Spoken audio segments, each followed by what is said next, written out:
Many of you, hopefully all of you who have been following me for some time now, understand where I'm coming from when I criticize the Jewish Mafia. When I speak of the term Jews, I mean the Jewish Mafia. I don't mean every single Jew or Jewish person out there. So when I criticize the Jewish Mafia, the crimes, the deceit, the control, the unfairness, and so forth, I'm speaking of a certain collection of Jewish individuals. Now, obviously, if you are following me and you are Jewish, you're not part of the Jewish Mafia, unless you're that faction that's just basically trying to keep an eye on me, right? And I'm sure there are some out there. There is a unified collection of Jewish individuals. It's very large that's running things. Now, there are smaller players that are involved to a smaller extent. But if you are coming to my website and or purchasing my research, it's because you want to better yourself, better your situation, improve your understanding and knowledge, and you want to shield yourself from the criminals. And that means you want to shield yourself, protect yourself, defend yourself from the Jewish Mafia. So I wanted to make that distinction because I'm sure, especially for those of you who are newer to my writings, my website, you come across the material, the pictures, the mention of Jews or the Jewish Mafia. And if you're Jewish, you're going to say, wow, this guy just hates Jewish people. Listen, folks, if I hated Jewish people, if I did not want to help any Jewish people, I would not allow Jewish individuals to subscribe to any of my research, because I can pretty much tell from the name who is Jewish and who is not. Although obviously I can't tell 100%. But I have a pretty good understanding of Jewish names and non-Jewish names. Understand that this Jewish Mafia, specifically the segment that runs the media, they have cost me a large amount of lost income by banning me. But more important than that, they have prevented the public, Main Street, from receiving my insights, my views, which not only would have helped them in the stock market and other investments, but would educate them as to what is going on in the United States, whether it's the real situation with healthcare, their jobs, or many other issues. Quite simply, if you speak the truth, you're not permitted to speak. Now, if you are Jewish, I have noticed that you are provided some leverage. That is, if you're Jewish, oftentimes you're allowed to speak the truth. And there are some Jews that do speak the truth. And the reason why they're permitted to do so is because it's all about enriching the Jews, right? Enrich the Jews at the expense of everyone else.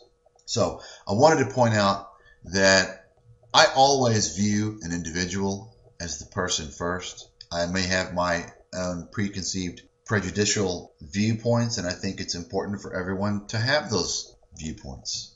But I think it's even more important for everyone to judge a person based upon how they carry themselves, based upon how they are, their own moral code, and so forth. At the end of the day, it doesn't matter to me if a person is white or black, Jewish or Muslim. All that matters is if the person is a good individual and they have a good moral character, or at least they're trying to be a good individual. Because listen, of course, no one's perfect. I'm certainly not perfect myself, and I try to improve myself. So that's basically what I wanted to mention. And by the way, I'm going to tell you something that you probably are going to be shocked at. Based upon an analysis of the surnames of the subscribers to the website, at least 70% of the individuals who are subscribed to our site, to our research, are Jewish. So, what does that mean? To me, that's a compliment because, of course, Jews have a propensity, they have a certain knack for things involving money. I'm not including all Jews, of course, but I think that it's fair to say that Jews like money, more so than the general public. Now, some Jews are probably going to be offended by that statement. This is just based upon my own experience. Anyway, the point is I wanted to make is that when I mention Jews, it's the Jewish Mafia that I'm talking about. It's kind of funny that when people mention Italians, they talk about crime and so forth, or they have in the past, right? It was implied that they were talking about the Italian Mafia. Or even when they talked about the Italian Mafia, it wasn't implied that they meant all Italians. But when you talk about Jews, or you mention Jewish Mafia, that's not good, right? That's something to think about. Think about why we're not able to criticize the Jewish Mafia, why it's bad, why you are called racist or anti-Semitic. And by the way, the term anti-Semitic is, I don't even acknowledge the term. It's really ridiculous. The vast majority of Jewish individuals are not from the Semitic region, number one. Number two, why is it that the term anti-Semitic has been exclusively reserved to label those individuals who are critical of Jewish people only, despite the fact that the vast majority of Jewish people are not from the Semitic region, and despite the fact that there are many other individuals who are not Jewish that are from the Semitic region who that term does not apply to. In other words, have you ever heard anyone labeled anti-Semitic who makes fun of Arabic people or criticizes Arabic people or certain African people? No, never have you. Think about how many times you've heard individuals criticize or make fun of or insult Muslims from the Middle East, Iraqis, Syria, and so forth. They are the true Semitic people, but you're not called an anti-Semite if you criticize them. It's only reserved for Jewish people. So think about that. If you start to think about the psychology behind that, you can see what's going on. And from what I have seen, the vast majority of times when someone speaks the truth about specific Jewish individuals, the Jewish Mafia, or the Jewish clique in general, they're called an anti-Semite as a way to try and defame them, as a way to try and intimidate them so that they will not be taken seriously, to discredit them. The final point I wanted to mention is this, and this is very, very important. If you are Jewish and you do not consider yourself part of the Jewish Mafia, I think it's important for you to rise up and take a public stand against the Jewish Mafia. There is a tendency of Jews to always take up for the criminality of the Jewish Mafia. I see it everywhere, and I'm sure that even the Jewish individuals listening to this right now, if they're honest with themselves, they're going to agree. That is to say, if someone says, well, it's the Jewish bankers that are defrauding everyone, the Jewish bankers that caused this global depression, as a Jew, you're going to say, well, it's not just the Jewish bankers, or the bankers aren't just Jewish, so you're going to try and diminish the point behind that. Listen, people, if you're Jewish and you're not part of the Mafia, you're in the same boat as us. Don't defend the criminals. If I'm Jewish, I'm going to stand up and distance myself from the Jewish Mafia. I'm going to say, yeah, you're right. The bankers are Jewish and they destroyed the global economy. I'm ashamed, I'm disgusted to be Jewish.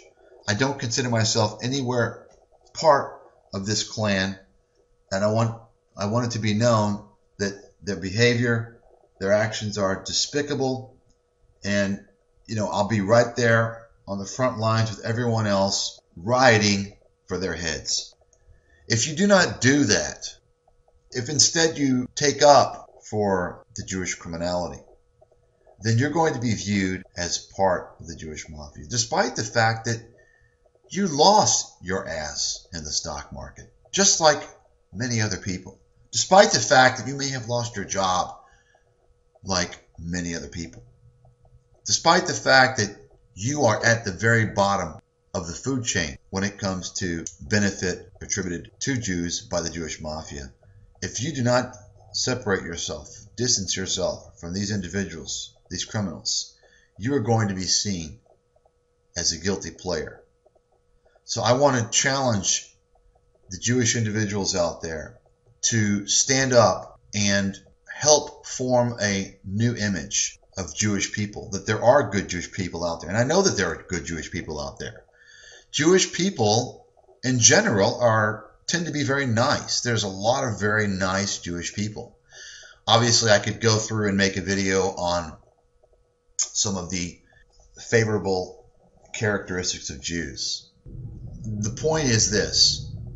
Once again, when I speak of Jews, when I write about Jews, I don't always clarify Jewish Mafia because I don't want to be redundant. It gets old. I don't have time.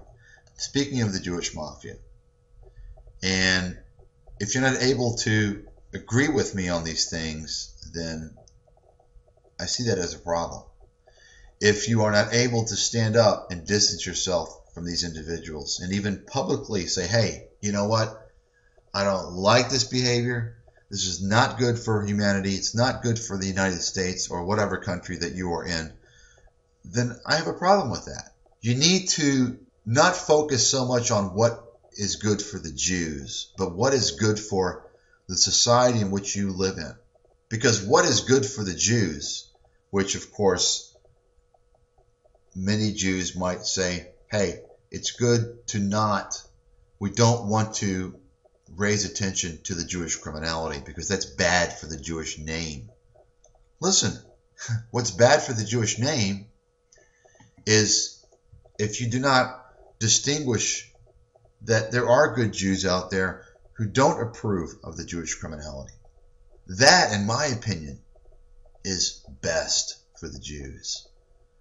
That is what's good for the Jews. That is what's best for the Jews, is to distinguish that there are good Jewish people out there, many Jewish people that are good out there, who do not approve of this type of behavior. And by the way, I can also say this about Muslims. Certainly, all Muslims are not terrorists, although many people, many Americans might think so based upon the portrayal of Muslims in the media. Many Muslims are very nice people.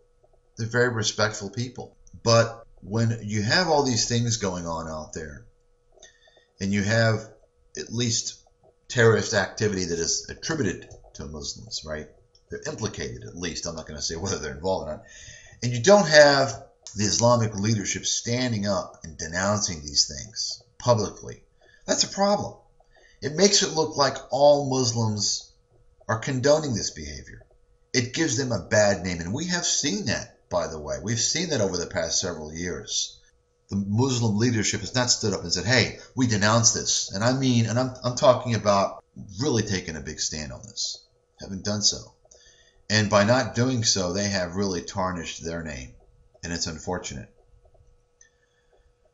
So that's basically all I wanted to say about this. And I hope that you will understand better. Because, listen, obviously, I could be doing a lot more business if I did not criticize the Jewish Mafia. Can you imagine how much more business I could do? There are firms, many Wall Street firms, investment firms that will not do business with me because I'm not, quote unquote, politically correct, because I criticize the Jews.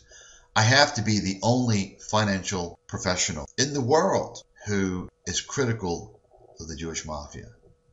I mean, that's basically asking for no business. It's basically asking for problems, right? I don't worry about the ramifications. I just try and present the facts and speak the truth to try and help the public. That's what I do. So that's all I have to say about this, at least at this time.